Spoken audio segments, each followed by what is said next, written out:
Hello friends, welcome to Kavi foods. இன்றைக்கி ரவையை வச்சு ஒரு ஸ்நாக்ஸ் செய்யலாம். அது எப்படி செய்யலான்னு பார்க்கலாம் வாங்க.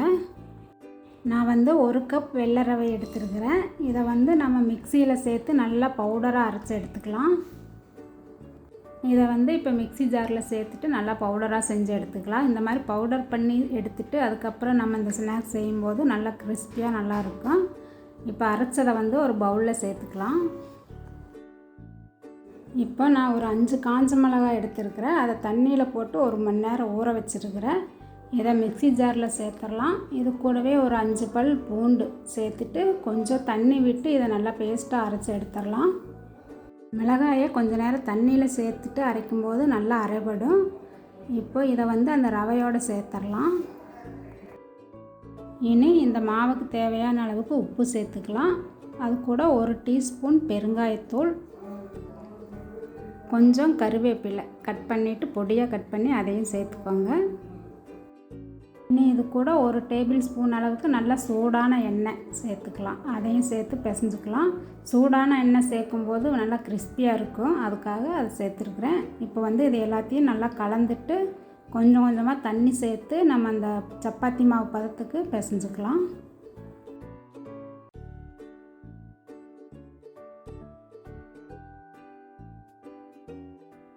இப்போ அது நல்லா பிசைஞ்சாச்சு. இந்த அளவுக்கு இருக்கணும். இன்னும் இது ஒரு 10 நிமிஷம் ஊறட்டும். அந்த ரவையெல்லாம் கொஞ்சம் ஊறணும், அதுக்காக.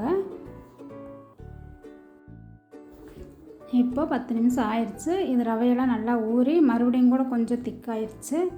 இனி இதை சின்ன சின்ன உருண்டைகளாக எடுத்துகிட்டு நல்லா நம்ம சப்பாத்தி கட்டை வச்சு நல்லா தேய்ச்சி மெல்லிசாக தேய்ச்சி எடுத்துக்கலாம். இப்போ சப்பாத்தி கல்லில் எண்ணெய் தடவிக்கலாம், அப்போ தான் ஒட்டாமல் இருக்கும். இனி ஒரு உருண்டையை வச்சுட்டு நல்லா மெல்லிசாக பரப்பிக்கலாம். எவ்வளோ தூரம் மெல்லிசாக நம்ம தேய்ச்சி எடுக்கிறோமோ அந்த அளவுக்கு நல்லா கிறிஸ்பியாக கிடைக்கும்.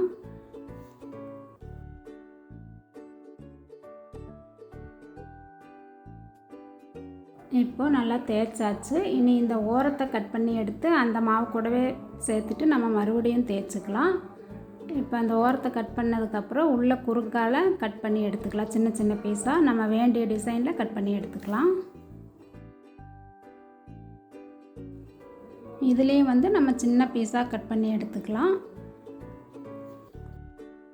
இப்போ ஃபுல்லாகவே இந்த மாதிரி போட்டுட்டு நம்ம கட் பண்ணி எடுத்து தட்டில் வச்சுக்கலாம். எல்லா மாவையும் இதே மாதிரி கட் பண்ணி எடுத்துகிட்டு அதுக்கப்புறம் ஃப்ரை பண்ணி எடுத்துக்கலாம். பாருங்கள், இந்த மாதிரி இருக்கணும். நல்லா மெல்லிசாக தேய்ச்சிக்கோங்க, அதுதான் ரொம்ப முக்கியம். இப்போ இதெல்லாம் தட்டில் எடுத்து வச்சுட்டு அப்புறம் ஃப்ரை பண்ணிக்கலாம். இப்போ எண்ணெய் சூடாயிருச்சு. இதில் அந்த தேய்ச்சி வச்சதையெல்லாம் போட்டு பொரித்து எடுத்துக்கலாம். இந்த ஸ்நாக்ஸ் டக்குன்னு செஞ்சலாம். ஒரு 1/4 மணி நேரம் இருந்தால் போதும். ரவை 1 கப் இருந்தாலே ஈஸியாக செஞ்சிடலாம். நல்லா கிறிஸ்பியாகவும் இருக்கும். இப்போ இதை போட்டதுக்கப்புறம் ஒரு சைடு வெந்ததுக்கப்புறம் திருப்பி போட்டு மறுபடியும் வேக வச்சு எடுத்துக்கலாம்.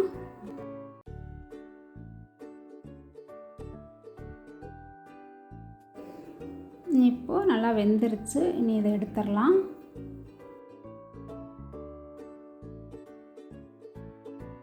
இதே மாதிரி இருக்கிற எல்லா மாவையும் தேய்ச்சதை எடுத்து போட்டு ஃப்ரை பண்ணி எடுத்துக்கலாம். இது ரொம்ப சூப்பராக இருக்குது. குழந்தைகளுக்கும் ரொம்ப பிடிக்கும். இதை நீங்களும் வீட்டில் கண்டிப்பாக ட்ரை பண்ணி பாருங்கள். இந்த வீடியோ உங்களுக்கு பிடிச்சிருந்தால் லைக் பண்ணுங்கள், ஷேர் பண்ணுங்கள். கவி ஃபுட்ஸ் சேனலுக்கு சப்ஸ்கிரைப் பண்ணுங்கள்.